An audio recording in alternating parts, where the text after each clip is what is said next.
masuk di perkuliahan kelima, di pertemuan kelima. Pada pertemuan kelima ini kita akan mensimulasikan bagaimana proses dari pelaksanaan identifikasi dan asesmen kepada anak berkebutuhan khusus.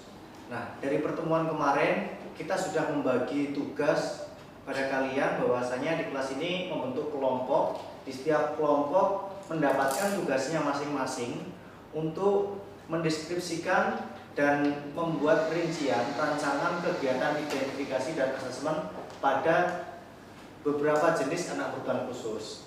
Setiap kelompok mendapat bagian, ada yang mendapat bagian anak dengan gangguan penglihatan, ada yang mendapatkan bagian anak dengan gangguan pendengaran, sampai dengan anak dengan gangguan pervasif.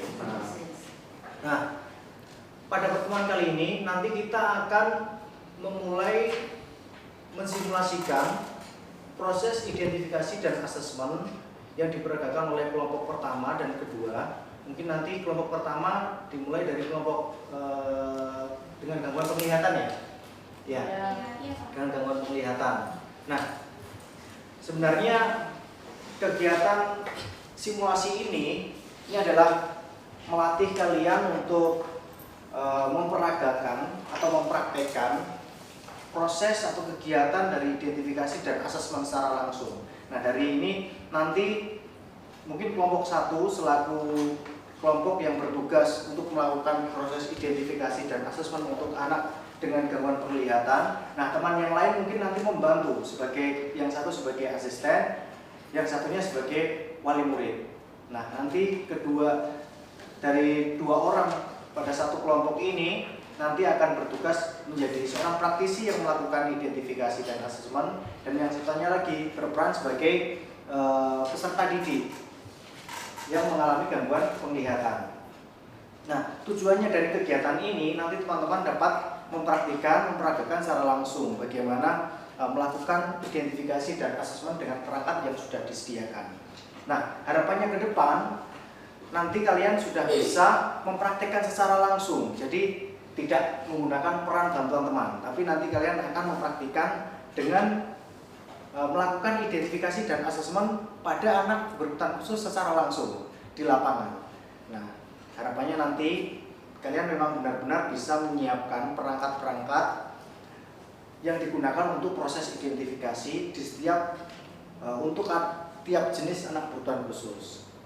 Nah, bolehlah nanti sekarang kita boleh mulai mensimulasikan dari hasil tugas yang sudah dikerjakan di rumah.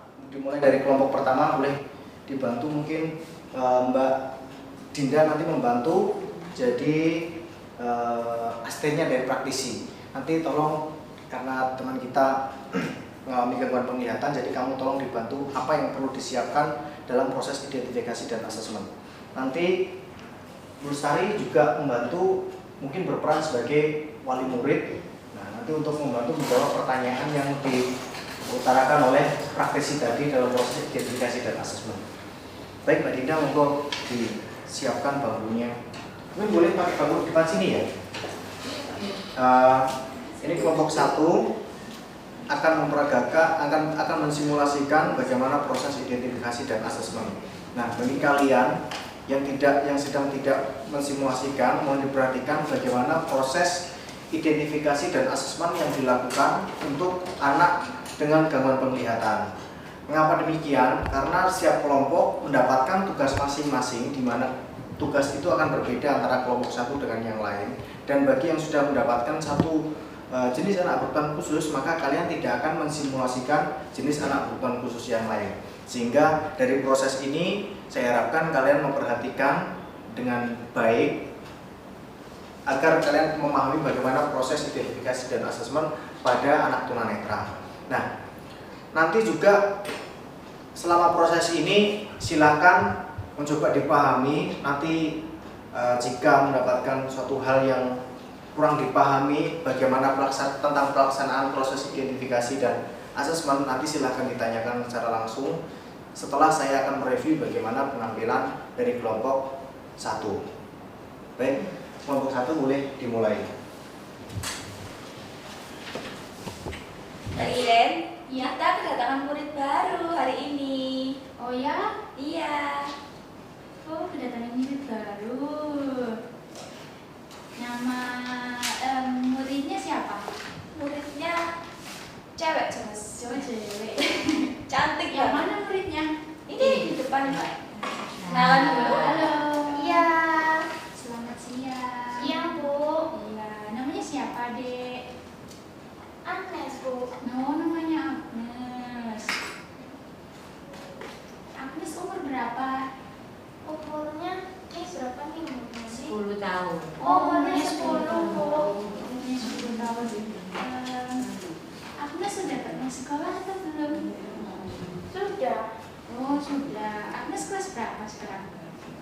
Kelas 1. Oh, kelas Oh, 1. baru kelas 1 umurnya sudah 10 tahun. Agnes kan baru naik kelas 3. Oh, kelas 3 ya? Bu? Iya. Oh iya, kelas 3. Jadi kan pindah, mau masuk ini sekolah pindah. ini. Iya. Oh.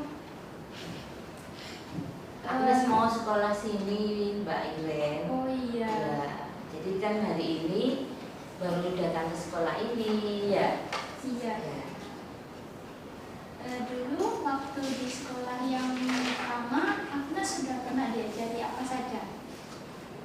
Diajari banyak Bu. Salah satunya, Diajari itu bentuk-bentuk. oh diajari bentuk-bentuk, diajarin membedakan kasar halus ya.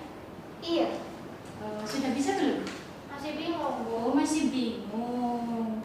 Berarti hari ini kita belajar tentang ini ya, membedakan kasar halus, terus membedakan tipis tebal ya, terus Iya. membedakan apa lagi itu? Apa lagi? Wangi-wangi, Bu. Wangi-wangian. Ya. Oh iya, ada juga wangi-wangian nanti ya. Oh, Bisa iya. ya? Bisa Iya. ya. Terus Dijawab sejujurnya. Iya. Kalau Agnes merasa nggak bisa, dijawab nggak bisa ya. Iya nanti. Ya, udah kita Pak. mulai ya. Ya. Iya. Mbak Dinda tolong benda yang kasar halus ya. Saya minta benda yang kasar halus. Kasar dulu apa halus dulu? Yang kasar dulu aja atau dua-duanya dah. Oh iya, Dua-duanya aja. biar Mbak Agnes nanti menerka-nerka. Iya. Agnes, Iya Bu. saya Mbak Iren punya dua benda ya. Ini berapa? Dua. Dua kan? Iya. Ini bentuknya apa? Ini bentuknya bundar. Bundar. Oh, bundar. Ya. Bentuknya. Baik, itu tadi penampilan dari dua kelompok yang sudah ditampilkan. Dari kelompok pertama, kelompok anak dengan gangguan penglihatan, yang kedua adalah kelompok anak dengan gangguan pendengaran. Nah, mungkin kita dapat menyimpulkan, karena memang ini juga proses belajarnya kita, mungkin dari teman-teman yang ditampilkan, proses simulasinya memang ada beberapa proses perbincangan yang agak menggelikan, cara teman-teman berbicara yang agak kaku mungkin. Tidak apa-apa, ini adalah proses belajar, tapi mungkin nanti ketika di lapangan, sehingga dengan pengalaman dari proses simulasi ini, nah harapannya teman-teman kan juga belajar, sehingga nanti di lapangan teman-teman tidak melakukan kesalahan-kesalahan yang sama, bagaimana berbicara dengan orang tua, berbicara dengan wali murid, sehingga teman-teman itu lebih enjoy. Jadi tidak kaku ngomongnya, tidak grogi, harapannya itu. Nah, mungkin saya dapat menyimpulkan secara keseluruhan teman-teman menampilkan, mensimulasikan proses identifikasi dan asesmen itu sudah cukup baik. Hanya saja yang menjadi catatan teman-teman ketika melakukan identifikasi dan asesmen pada anak-anak, ketika berhadapan dengan anak-anak secara langsung dan juga dengan orang tua, yang pertama yang perlu menjadi catatan teman-teman adalah bagaimana kita membawa diri ketika ketemu dengan anak-anak, care dengan anak-anak. Jadi ketika seorang anak bertemu dengan kita yang lebih dewasa dari mereka, terus kita pembawaannya lebih care, sehingga mereka itu lebih enjoy. Karena kebanyakan anak-anak berkebutuhan khusus, tidak hanya anak berkebutuhan khusus, anak kecil pun, tiap anak-anak ketika bertemu dengan orang asing, mereka itu akan pembawaan dirinya takut atau kurang enjoy, kurang nyaman, nah berbagai hal, sehingga membuat mereka itu tidak mau dekat dengan kita. Nah oleh karena itu mungkin satu hal yang menjadi catatan pertama adalah kita harus bisa care dengan anak-anak. Nah mungkin ajak kenalan, ajak bermain, tidak boleh kaku. Nah, cara berkenalan pun mungkin dengan mainan atau dengan apa yang membuat mereka itu tertarik. Nah asalkan pun kita juga pembawaannya tidak membuat mereka itu bosan dengan kita. Nah, yang kedua yang menjadi catatan mungkin bisa menjadi perbaikan teman-teman ketika nanti melaksanakan kegiatan identifikasi dan asesmen di lapangan, yaitu ketika kita ngomong dengan orang tua. Kita cara ngomongnya bolehlah membawa nama diri kita ini adalah seorang praktisi yang mengetahui bagaimana karakteristik setiap anak berkebutuhan khusus. Tetapi ketika kita ngomong dengan orang tua, kita harus menggunakan bahasa-bahasa yang mudah mereka pahami, menggunakan analogi-analogi yang mudah mereka pahami, sehingga ketika kita ingin mendapatkan informasi secara detail, kita itu bisa mengorek sedalam-dalamnya informasi yang ada di orang tua itu tadi. Nah, harapannya ketika kita kalau mendapatkan informasi sebanyak-banyaknya, itu kita mendapatkan data yang penting tentang anak, baik itu tentang perkembangan, tentang permasalahan yang dialami, pun juga tentang talenta atau mungkin bakat-bakat yang dimiliki anak yang dapat kita optimalkan. Demikian. Nah, itu tadi yang sudah ditampilkan kelompok 1 dan kelompok 2. Mungkin ada teman-teman yang mungkin ada pertanyaan atau ketidakjelasan tentang proses identifikasi dan asesmen. Silakan. Saya, Pak. Ya. Bagaimana melakukan tes kemampuan penglihatan jika asesor atau praktisi yang melakukan asesmen adalah tunanetra? Sampai sejauh mana? Ya. Jadi gini, mungkin kita melihat tadi bahwa teman kita itu adalah yang mengalami gangguan penglihatan. Sedangkan kalau kita mau melakukan identifikasi dan asesmen pada anak dengan gangguan penglihatan, mungkin kita juga membutuhkan snellen-chart. Nah, untuk mengetahui sejauh mana kemampuannya. Nah, pada hal ini, pada kasus seperti ini, praktisi yang memang mengalami gangguan penglihatan, mereka membutuhkan asisten. Yang pertama, asisten adalah membantu dia untuk mendapatkan informasi. Nah, mungkin bisa membantu melakukan tes menggunakan snellen-chart. Nah, yang kedua, praktisi yang memang mengalami gangguan penglihatan, mereka dapat memanfaatkan informasi tambahan. Nah, contohnya ketika kita mau melakukan asesmen, ingin mendapatkan kemampuan secara mendetail kemampuan penglihatan anak.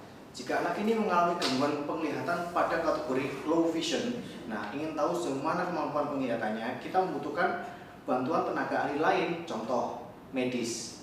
Nah, dari tenaga medis mereka punya pendekatan sendiri dalam mendapatkan informasi sejauh mana kemampuan penglihatan anak. Mereka punya alat-alat tersendiri yang mungkin berbeda dengan kita yang pada dasarnya dalam menguji kemampuan penglihatan menggunakan snellen-chart.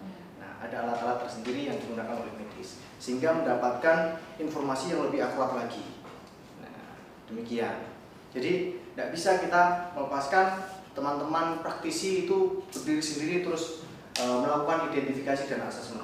Oleh karena itu yang kita tampilkan di sini, teman-teman yang mengalami gangguan penglihatan, mereka diberikan asistensi oleh teman-teman yang memang tidak memiliki masalah pada penglihatan, yang berperan sebagai asisten. Nah, harapannya memang dapat membantu proses identifikasi dan asesmen itu. Berarti intinya banyak yang banyak istilahnya dalam lembaga itu tidak hanya guru, tidak hanya psikolog, berarti tenaga juga harus ada ya minimal ya.